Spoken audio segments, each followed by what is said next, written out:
Hello and welcome back to my building badly in the end. So after recording building while I was editing the videos, I decided to split them instead of doing it as a single video. Several reasons. One being each video can focus on an individual build. Second reason is a lot of people will click on, watch a little bit and then click off, because let's face it, if you want to watch somebody building, there are lots of very talented builders out there who are building amazing things and are far more interesting to watch. I watch them. I love watching like the hermits and the things they build and how amazing and creative they are.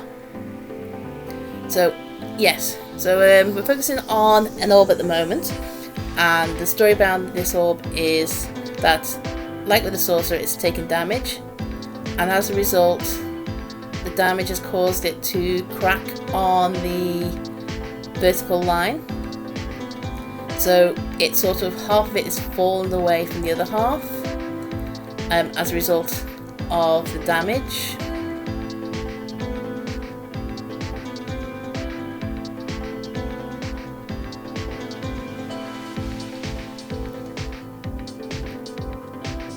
So while building it, I've tried to make sure each half is a mirror of the other half, so it all is in line and matches up. So currently the markers I'm placing are in locations where I'd place blocks on the other half, because that's the centre line, so we don't end up with blocks in the same place on both halves, because that wouldn't make sense. And then now for my favourite part of every build, trying to simulate damage. This is something I enjoy trying to do, but I don't think I quite get it right all the time. But it's one of those things where I won't get it right without practice. So I'll keep trying to do it. It's also something, if anybody watching these wants to give any suggestions or advice, things I could try and do that might make things a bit more realistic and a bit better, please do. It's the same with any of my buildings. Any suggestions I'm open to hearing, because this is something I am new to doing. I've done buildings before years ago, but never really pushed myself to try and do things a little bit more difficult than normal. So there we have it, the netherrack all lit up, so we can just about see the other damage shipped. That's the only problem with the render distance. I might have to see if I've got it turned down too far, because I'm sure previously I was able to see a bit more of the sources from the end ship. So let's have a look at see how it's panning out. So the idea is that orb was trying to intercept the shots to the large one and took a hit. So at the moment we haven't got a lot of these there, so I do think this build needs more of them. So next time I probably, not next video, but next time I come to the end, because I've since left the end from doing these current builds, I will have a go at doing more of them, because I think maybe one or two sources more, but we do need more of the orbs as it stands.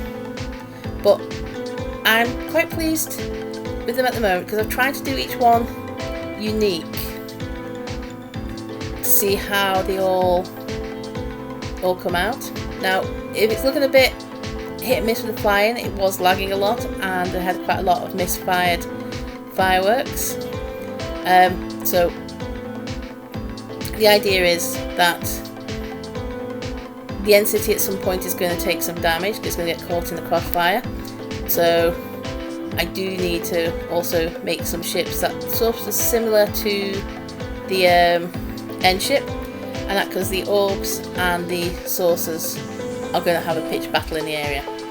Now I have given some thought also of how they're going to be firing at each other, which is going to involve end crystals. So the plan is to put end crystals in the void, so I'll have to do a lot of bridging, and then remove the obsidian from underneath, because if I'm correct, if you remove the obsidian from underneath an end crystal, it makes the end crystal inactive. Can't be moved, can't be detonated, it just sits there. So hopefully that will work, and maybe have a few near the ships that have taken damage. When I was originally recording this, I was actually narrating at the time, and for some reason my audio settings had changed from what they should have been on, and which were on previously, to switched off. So when I checked it back, of course I had no audio. So what I'm saying now doesn't necessarily line up with what was actually happening. So I do apologise if it seems a bit disjointed.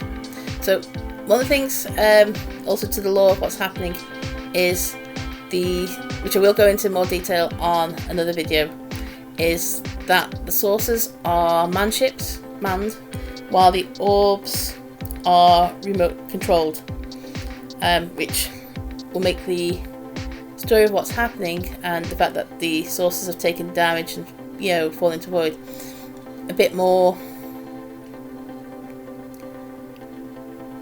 of a battle, because they would result in loss of life. So yes, the end ship is going to have to also take, not the end ship, sorry, the end city is going to also have to take some damage and potentially be griefed because it's getting caught in the crossfire. And that's why I need also ships that remain similar to the end ship. Anyway, so this is going to be the end of this video. I've tried to tie everything in together, so see you later. Bye!